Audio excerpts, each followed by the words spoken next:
హైదరాబాద్ మహానగర అభివృద్ధిలో అత్యంత కీలకమైన మూసీ నది పునరుజ్జీవనంపై తెలంగాణ ప్రభుత్వం పూర్తి స్థాయిలో దృష్టి సారించింది. మార్చి 31వ తేదీలోగా ప్రాజెక్టు అంచనాలు పూర్తి చేసి టెండర్లు పిలవడం ద్వారా అభివృద్ధి పనులను ప్రారంభించాలని లక్ష్యంగా పెట్టుకున్నట్లు ముఖ్యమంత్రి రేవంత్ రెడ్డి స్వయంగా వెల్లడించారు. శాసనసభలో ప్రశ్నోత్తరాల సమయంలో ఈ అంశంపై జోక్యం చేసుకున్న సీఎం మూసీ రివర్ ఫ్రంట్ డెవలప్మెంట్కు సంబంధించిన ప్రభుత్వ విస్తృత లక్ష్యాలను ప్రణాళికలను సభ్యులకు వివరించారు. హైదరాబాద్కి ఎవరైనా వచ్చి కొంచెం హుషారైతే గండిపేట నీళ్లు అడ్డట్టున్నాయని అంటుంటారు మనోళ్ళు పెద్దలు. అంటే గండిపేట నీళ్లలో వికారాబాద్ నుంచి వచ్చే నీళ్ళల్లో ఒక గొప్ప మహత్వం ఉంది. వికారాబాద్ అడవి ఏదో పిచ్చి మొక్కలతో మొలిచిన అడవి కాదు అధ్యక్ష, వనమూలికలతో కూడుకున్న అడవి. వఖారాబాద్ కా హవా లాఖోం కా దవా, అంతేనా అధ్యక్ష? లాఖో మరీదోం కా దవా. టీబీ వచ్చిన వాళ్ళని తీసుకెళ్లి వికారాబాద్లో వదిలేస్తే అక్కడ 3 నెలలు ఉంటే నేచరే వాళ్ళని క్యూర్ చేసే విధంగా. అంటే నిజాం వికారాబాద్ అడవులను పిచ్చి మొక్కలతో కాకుండా వనమూలికలతో కూడుకున్న చెట్లను నాటి వాటిని పెంచడం వల్ల వికారాబాద్లో టెంపరేచర్స్ తక్కువ ఉంటాయి అధ్యక్ష. హైదరాబాద్లో ఈ చుట్టుముట్టుతుండే టెంపరేచర్ కంటే 2-3 డిగ్రీలు వికారాబాద్ అనంతగిరి కొండల్లో టెంపరేచర్ తక్కువ ఉంటుంది. అక్కడ గాలి, అక్కడి నీరు చాలా గొప్ప వనమూలికలతో కూడుకున్నది. ఆ నీళ్ళే గండిపేటకు వచ్చి ఆ గండిపేట నీళ్ళే హైదరాబాద్ నగరానికి ప్రజలకు తాగడానికి ఇవ్వడం ద్వారా మన ఆరోగ్యాన్ని కాపాడడం కాకుండా మనకు తెలివితేటలను కూడా మెరుగుపరచుకోవడానికి నిజాం సర్కార్ ఇవన్నీ ఏర్పాటు చేసింది అధ్యక్ష. శాశ్వత సమస్యల్ని పరిష్కరించి మన ఆరోగ్యాన్ని కాపాడే జలవనరులను కలుషితం చేయడమే కాకుండా కబ్జాలు పెట్టి ఫామ్ హౌజులు కట్టి ఫామ్ హౌజ్లో డ్రైనేజ్ లైన్లు తీసుకెళ్లి ఈ గండిపేట హిమాయత్ సాగర్ కలిపింది అధ్యక్ష.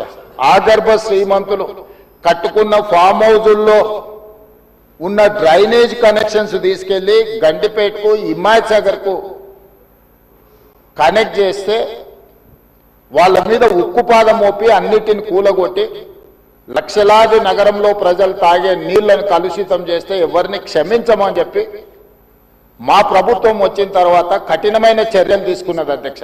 31 మార్చి లోపల గండిపేట నుంచి గాంధీ సరోవర్ వరకు, హిమాయత్ సాగర్ నుంచి గాంధీ సరోవర్ వరకు 21 కిలోమీటర్లు కూడా మార్చి 31 లోపల అంచనాలు సిద్ధం చేసి టెండర్లను చేసి first phase of Musi river development front అభివృద్ధి కార్యక్రమాలను ముందుకు తీసుకెళ్లాలనుకున్నాం. మేడ్చల్ మండలంలోని నూతన్కల్ గ్రామాన్ని మాజీ గవర్నర్ బండారు దత్తాత్రేయ సందర్శించి రైతుల సమస్యలను ప్రత్యక్షంగా తెలుసుకున్నారు. ఈ సందర్భంగా రైతులు ఎదుర్కొంటున్న పలు సమస్యలను ఆయన దృష్టికి తీసుకువచ్చారు. మేడ్చల్ మండలం ఎల్లంపేట మున్సిపల్ పరిధిలో గ్రామాల్లో అమల్లో ఉన్న R1 జోన్ను ఎత్తివేసి మల్టిపుల్ జోన్గా మార్చాలని రైతులు బండారు దత్తాత్రేయకు వినతి పత్రం అందజేశారు. ఈ జోన్ పరిమితుల వల్ల భూముల వినియోగంలో తీవ్ర ఇబ్బందులు ఎదురవుతున్నాయని వారు తెలిపారు. అలాగే ORR సర్వీస్ రోడ్డు పక్కన ఉన్న రైతుల భూములకు సంబంధించి ఫుట్పాత్లను తొలగించి రోడ్డు పర్మిషన్ ఇవ్వాలని ప్రభుత్వాన్ని కోరారు. కొన్ని ప్రాంతాల్లో రైల్వే గేట్ల కారణంగా సర్వీస్ రోడ్డు అసంపూర్తిగా ఉండటం వల్ల రైతులు తీవ్ర ఇబ్బందులు పడుతున్నారని, వెంటనే వాటిని పూర్తి చేయాలని దత్తాత్రేయ ప్రభుత్వాన్ని డిమాండ్ చేశారు. ఎన్నికల సమయంలో రైతులకు ఇచ్చిన హామీ మేరకు రుణమాఫీని 100% అమలు చేయాలని ఆయన స్పష్టం చేశారు. అలాగే హైదరాబాద్ మహానగరంగా వేగంగా అభివృద్ధి చెందుతున్న నేపథ్యంలో కొత్త కన్జర్వేషన్ జోన్లను ఏర్పాటు చేయకపోవడం సరికాదని వ్యాఖ్యానించారు. రెండవది ముఖ్యమైన విషయం మీరు చెప్పిందంతా కూడా ఒకటి ఈ జోన్లో మార్పిడి. మీది కన్జర్వేషన్ జోన్ నుంచి మల్టిపుల్ జోన్లో వచ్చేటటువంటిది తప్పకుండా చేయాలని నేను ముఖ్యమంత్రి గారిని కోరుతానని నేను మీకు ఈ సభాముఖంగా మనం చెప్తాను. ఎందుకంటే ముఖ్యమంత్రి ఇవాళ పట్టణాభివృద్ధి శాఖ మంత్రి, ఆయనే పట్టణాభివృద్ధి శాఖ మంత్రి. అందుకనే మేము ఈ ముఖ్యమైన గ్రామాలను తిరిగి ఈ గ్రామాలలో ఇవి ఒక సంతకాలతో కూడినటువంటి ఒక సేకరణ పత్రం తీసుకొని ముఖ్యమంత్రి గారిని ఒక డెలిగేషన్ రూపంలో వెళ్ళి ముఖ్యమంత్రి గారిని కలుస్తాము. కలిసిన తర్వాత ఆయన ఏం చెప్తారో చూద్దాం. ఇది ఇప్పుడు అసెంబ్లీ నడుస్తుంది కాబట్టి అసెంబ్లీ అయిపోయిన తర్వాత వెంటనే మేము సమయం తీసుకొని కొంతమంది రైతులను, ముఖ్యమైన రైతులను కూడా తీసుకొని ముఖ్యమంత్రి గారిని కలిసే కార్యక్రమం ఉంటుంది. ఈ లోపల మీరు పెద్ద ఎత్తున ఈ సంతకాల కార్యక్రమాన్ని పూర్తి చేయాలని నేను మీకు మనస్ఫూర్తిగా కోరుతా ఉన్నాను. అలాగే మారుతున్నటువంటి పరిస్థితుల్లో ప్రభుత్వము ఇప్పటిదాకా చెప్పినారు, ఒకటి బాధాకరమైన విషయం, రైతుకు రుణమాఫీ అన్నారు. ఆ రైతు రుణమాఫీ కూడా ఈ నూతనకల్ గ్రామంలో 10% కూడా జరగకపోవడం అనేది చాలా బాధాకరమైన విషయం అని మనం చేస్తాం. అంటే ఎన్నికలకు ముందు మీరు మాట ఇచ్చి ప్రజలను నమ్మి ఓటేసినారు. ఓటేసిన తర్వాత, గెలిచిన తర్వాత ఆ విషయాన్ని మర్చిపోతే ప్రజలు మాత్రం మర్చిపోరని నేను మీకు సభాముఖంగా తెలియజేస్తాను. గాంధీ భవన్కు కేసీఆర్ రావాలని, అలాగే పాలమూరు రంగారెడ్డి ఎత్తిపోతల ప్రాజెక్టుపై బహిరంగ చర్చకు రావాలని TPCC general secretary Chenagani Dayakar విజ్ఞప్తి చేశారు. ఈ ప్రాజెక్టుకు సంబంధించి ప్రజల్లో ఉన్న సందేహాలను కేసీఆర్ సమాధానం చెప్పాల్సిన అవసరం ఉందని ఆయన అన్నారు. కాంగ్రెస్ పార్టీ తరపున చర్చకు సిద్ధంగా ఉన్నామని, ప్రజల ప్రయోజనాల కోసమే ఈ డిమాండ్ చేస్తున్నామని స్పష్టం చేశారు. అసెంబ్లీ సమావేశాలు జరుగుతున్నటువంటి సందర్భంగా ఇవాళ ఒకవైపు తెలంగాణ ప్రజాపాలన పైన, కాంగ్రెస్ ప్రభుత్వం పైన విషప్రచారం చేస్తున్న బీఆర్ఎస్ నాయకులారా, హరీష్ రావు కానీ, కేసీఆర్ కానీ పాలమూరు రంగారెడ్డి ఎత్తిపోతల ప్రాజెక్టు పైన చర్చకు రావాలని కూడా మేము సిద్ధం చేస్తూ ఉన్నాం. మాజీ ముఖ్యమంత్రి హోదాలో చర్చకు వచ్చి జరిగిన ఎవరు పాలమూరు రంగారెడ్డికి ఎవరు ద్రోహం చేశారు, 10 ఏళ్ళైన పనులు జరగకుండా నిర్లక్ష్యం చేసి నిర్వీర్యం చేసింది ఎవరు, మీకు నిజంగా తెలంగాణ నది జలాలపైన కానీ తెలంగాణ రాష్ట్రం పైన కేసీఆర్కి ఏమాత్రం ప్రేమ ఉన్నా అసెంబ్లీకి వచ్చి చర్చకు సిద్ధం కావాలని మేము కోరుతా ఉన్నాం. రేవంత్ రెడ్డి ముఖ్యమంత్రి గారు కూడా అనేక సార్లు అసెంబ్లీకి వచ్చి కృష్ణా నది జలాలపైన కానీ గోదావరి జలాలపైన కానీ చర్చించడానికి మేము సిద్ధంగా ఉన్నాం.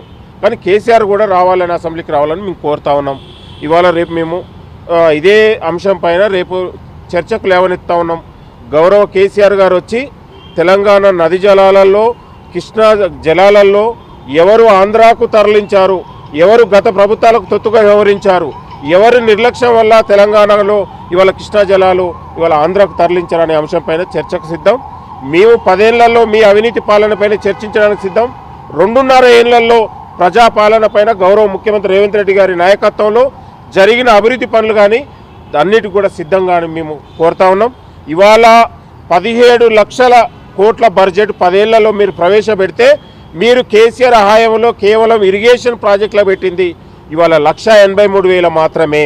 ఇవాళ మేము వచ్చిన తర్వాత పాలమూరు రంగారెడ్డికి ప్రాజెక్టు మోక్షం జరిగింది. ఇవాళ ఇరిగేషన్ పనులు జరుగుతూ ఉన్నాయి. 10 ఏళ్లలో తట్టెడు మట్టి కూడా అక్కడ ఉన్నటువంటి పాలమూరు రంగారెడ్డి ఎత్తిపోతల ప్రాజెక్టుని మేడ్చల్ జిల్లా రవాణా శాఖ ఆధ్వర్యంలో జాతీయ రహదారి భద్రతా మాసోత్సవాలు ఈ నెల నుండి 31వ తేదీ వరకు నిర్వహించనున్నారు. ఈ కార్యక్రమంలో భాగంగా మేడ్చల్ జిల్లా రవాణా శాఖ కార్యాలయ ఆవరణలో వాహన వినియోగదారులతో రహదారి భద్రతా ప్రతిజ్ఞ చేయించారు. ఈ సందర్భంగా వాహనదారులతో నేను భారతదేశ పౌరుడిగా మోటారు వాహనాల చట్టంలో పేర్కొన్న రోడ్డు నియమ నిబంధనలను పాటిస్తానని, తోటి రోడ్డు వినియోగదారులను గౌరవిస్తారని, రోడ్డు ప్రమాదాలు జరగకుండా నా కర్తవ్యాలను శ్రద్ధతో అంతఃకరణ శుద్ధితో నిర్వహిస్తానని, ట్రాఫిక్ నియమాలను ఎట్టి పరిస్థితుల్లోనూ ఉల్లంఘించనని, ప్రజలందరూ సురక్షితంగా ప్రయాణం చేయడానికి సహకరిస్తానని దృఢ సంకల్పంగా ప్రమాణం చేయించారు. అనంతరం ద్విచక్ర వాహనదారులకు హెల్మెట్ ప్రాధాన్యతను వివరిస్తూ ట్రాఫిక్ నిబంధనలపై అవగాహన సదస్సు నిర్వహించారు. రోడ్లపై వాహనాలు నడుపుతున్నప్పుడు ప్రతి ఒక్కరూ తప్పనిసరిగా ట్రాఫిక్ నియమాలు పాటించాలని అధికారులు సూచించారు.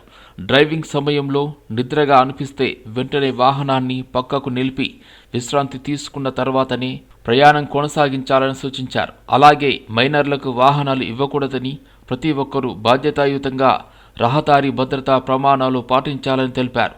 నిర్లక్ష్యం వల్ల ఒక ప్రాణం కోల్పోతే ఆ కుటుంబం మొత్తం అనాథలుగా మారే ప్రమాదం ఉందని అధికారులు హెచ్చరించారు.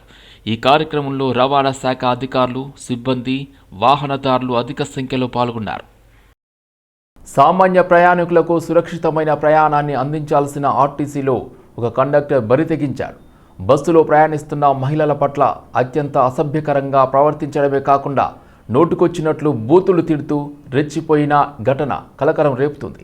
హయత్ నగర్ డిపోకు చెందిన TG1 T5653 నెంబర్ గల ఆర్టీసీ బస్సులో ఈ ఘటన చోటు చేసుకుంది. బస్సులో ప్రయాణిస్తున్న మహిళలతో సదరు కండక్టర్ చిన్న కారణానికే వివాదానికి దిగాడు. ఈ క్రమంలో సహనం కోల్పోయిన ఆయన కనీస మర్యాద లేకుండా మహిళలను ఉద్దేశించి అత్యంత అసభ్య పదజాలంతో దూషించాడు. అందరూ చూస్తుండగానే మహిళలపై బూతులతో విరుచుకుపడడంతో ప్రయాణికులు షాక్కు గురయ్యారు. ప్రభుత్వం మహిళలకు ఉచిత ప్రయాణ సౌకర్యం కల్పించినప్పటి నుండి కొన్ని చోట్ల కండక్టర్లు మహిళల పట్ల చిన్నచూపు చూస్తున్నారనే విమర్శలు వ్యక్తమవుతున్నాయి. తాజాగా జరిగిన ఈ ఘటనలో కండక్టర్ ప్రవర్తనపై తోటి ప్రయాణికులు తీవ్ర ఆగ్రహం వ్యక్తం చేస్తున్నారు. బాధ్యతాయుతమైన ఉద్యోగంలో ఉండి మహిళలను అలా దూషించడం పట్ల సామాజిక మాధ్యమాల్లో సైతం విమర్శలు వెల్లువెత్తుతున్నాయి. ఈ ఘటనకు సంబంధించి వివరాలు ఇప్పటికే సోషల్ మీడియా ద్వారా ఆర్టీసీ ఉన్నతాధికారుల దృష్టికి వెళ్ళింది. కండక్టర్పై కఠిన చర్యలు తీసుకోవాలని, ప్రయాణికులతో మర్యాదగా ప్రవర్తించేలా సిబ్బందికి కౌన్సిలింగ్ ఇవ్వాలని బాధితులు కోరుతున్నారు.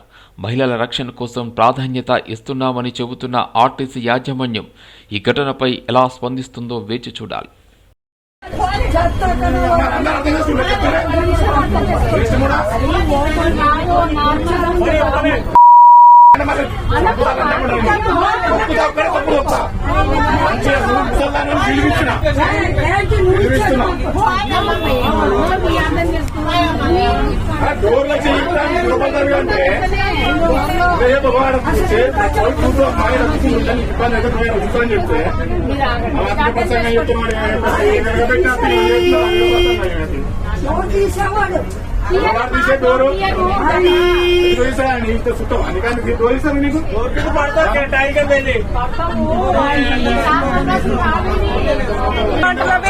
ఏమంటారు మాట్లాడతారు? ఎవరికైనా పంపిస్తాము. అట్లా మాట్లాడతావా? మీ అమ్మని అట్లా అంటావా? మీరు అట్లా మాట్లాడాలి. అందరూ నలుగురు నువ్వు అడిగినప్పుడు, అవును నిన్ను అన్నప్పుడు అందరికి చెప్పాలి. ఎట్లా మాట్లాడతావు? నువ్వు ఎట్లా అంటావు? అట్లా గలీజ్గా అంతగానో తంత అని కనీసం బేసిక్ రెస్పెక్ట్ లేకుండా ఎట్లా చేస్తారు ఉద్యోగాలు మీరు?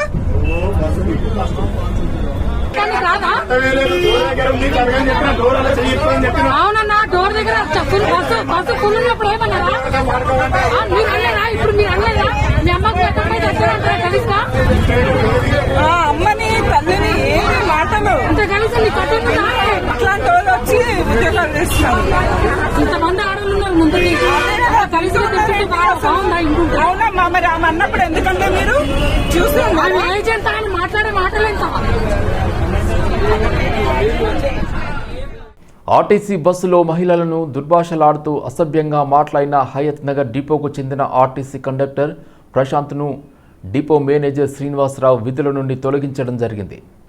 అవుట్సోర్సింగ్లో గత నెల రోజుల క్రితం ప్రశాంత్ అనే కండక్టర్ విధుల్లో చేరాడని, నిన్న చాదర్ఘట్ సమీపంలో చౌరస్తా వద్ద బస్సు ఆపమని అడిగినందుకు కండక్టర్ ఆపడం కుదరదని చెప్పడంతో ఇద్దరి మధ్య వాగ్వాదం జరిగింది. దీంతో మహిళను అసభ్యంగా మాట్లాడడంతో మాకు వచ్చిన వీడియో ఆధారంగా కండక్టర్ను సర్వీస్ నుండి తొలగించినట్లు శ్రీనివాసరావు డిపో మేనేజర్ తెలిపారు. ఆ బస్సులో ప్రయాణం చేస్తున్నప్పుడు 218 అంటే పటాన్చెరు పోయి రిటర్న్ వచ్చేటప్పుడు చాదరఘాట్ దగ్గర సిగ్నల్ దగ్గర బస్సు ఆపని ప్రయాణికులు అడిగారు. ఇక్కడ బస్సు ఆగదని కండక్టర్ చెప్పిన మీద వాళ్ళకి ఘర్షణ అయింది.